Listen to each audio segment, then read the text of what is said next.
Donc voilà, vous êtes arrivés au bout de ce défi. Depuis, pour la plupart, pour le format commando, depuis vendredi minuit. Et pour ceux qui ont démarré hier, pour le format directement, d'accord, depuis hier midi. Vous êtes bien dépassés. Je pense que ça va vous marquer à vie. Bon, certains connaissaient déjà. Mais en tout cas, la particularité de la Côte d'Opale, notamment les sables, les dunes, etc., je pense qu'on était clairement dans le sujet. Et je pense que vous avez découvert la mer autrement que de venir faire bronzette sur sa serviette de bain et sur son téléphone. Donc voilà, je suis vraiment fier de cet événement. Je vais remercier au nom de l'association des SILS tous les organisateurs de Opale Fuite Côte d'Or, de Benoît, à qui je vais laisser la main rapidement.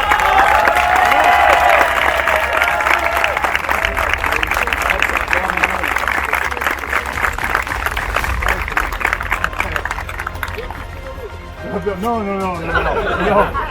C'est bon. C'est lui là, merci à tout le monde, hein, ça fait toujours chaud au cœur. Donc effectivement, un grand merci à Geoffrey de m'avoir fait confiance pour organiser en partenariat cet événement. Donc j'espère que vous avez une idée de la Côte d'Opale qui est extraordinaire maintenant.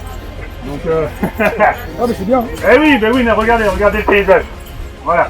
Donc voilà, petit mot hein, sur la découverte des SILS. Voilà, moi j'ai découvert les SILS vraiment à tout hasard. C'est Anne. C'est où Anne? Ah ben là Anne. Il m'a dit un de ces jours, écoute, on va aller se faire un petit trip là à Barchon. Ouais bah je m'en souviens bien. Et donc à ce moment-là j'ai découvert vraiment des gens extraordinaires. Donc une ambiance extraordinaire, une cause qui est louable. Et je me suis dit bah pourquoi pas rejoindre la cause en tant que stagiaire, parce que je ne me voyais pas organiser un truc sans être en immersion avant. Et puis derrière, voilà, ça s'est fait très simplement. Et voilà, on vous a proposé, j'espère, un événement extraordinaire. Et je pense qu'il y aura une deuxième édition, une troisième, une quatrième derrière. Et on fera encore plus fou. Et rassurez-vous, je vais m'entraîner, l'année prochaine, ce sera encore pire. Merci.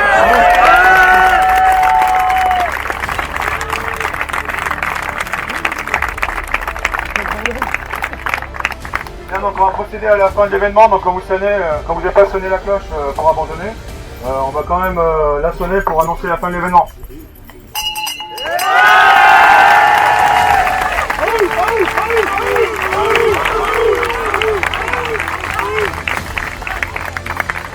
On a une pensée pour ceux qui n'ont pas pu aller au bout de l'aventure, non pas par manque de courage, parce que le courage, ils sont venus s'inscrire.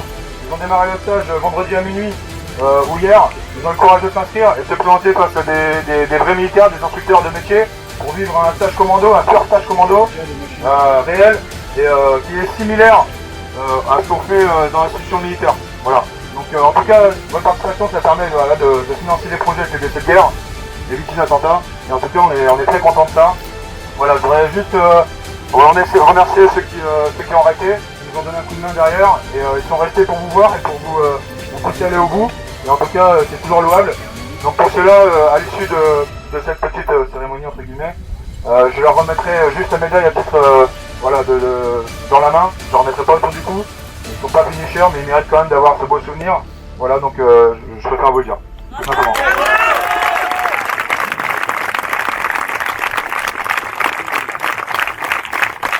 Donc avant de remettre les médailles, on ne va pas perdre de temps parce que je sais que des gens ont des contraintes. À l'issue de la remise des médailles, vous pourrez aller directement sur le parking du haut. Vous avez de quoi boire, manger, il n'y a pas de souci, il y a du salé, du sucré. Merci Lorca, merci.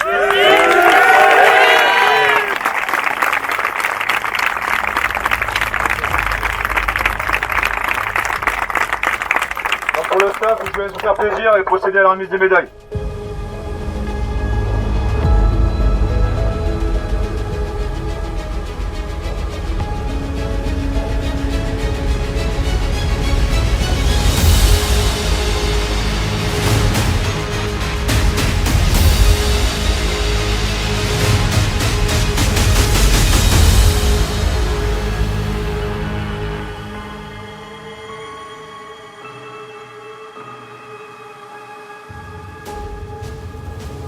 Vous êtes dans l'inconfort.